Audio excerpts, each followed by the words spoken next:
يسعد أوقاتكم متابعيني الغاليين، إن شاء الله تكونوا بأحسن حال. اليوم عملت حلا بسيط وسريع في 10 دقايق، اللي هو كرات البسكوت بالشوكولاتة.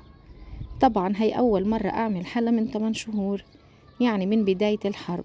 ما صدقت توفر البسكوت والكاكاو، قلت أعمل للأولاد شي حلو يفرحهم، وبنفس الوقت مكوناته بسيطة.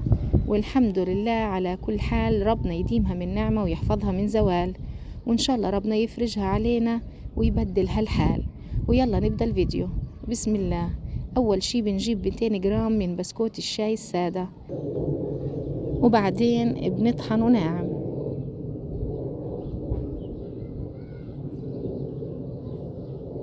وأضفت 3 معالق كبيرة كاكاو خام، و3 معالق كبيرة سكر بودرة، وبنخلط.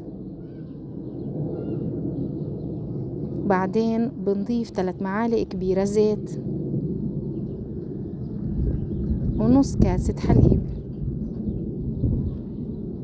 وبنخلط منيح لحد ما تصير عنا عجينة متماسكة وبنفس الوقت طرية.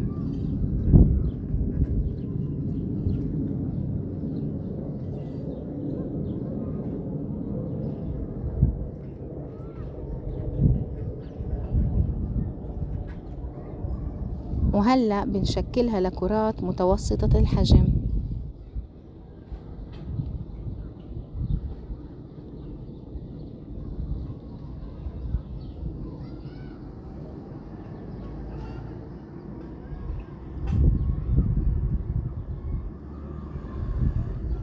بعدين بنغلفها بجوز الهند،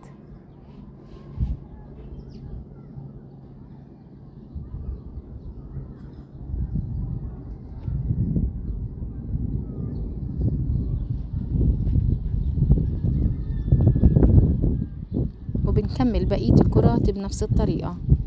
وبهيك بتكون خلصت وصفتنا، ومثل ما قلت لكم وصفة سريعة وسهلة وما في أبسط منها، وفي نفس الوقت طيبة كتير.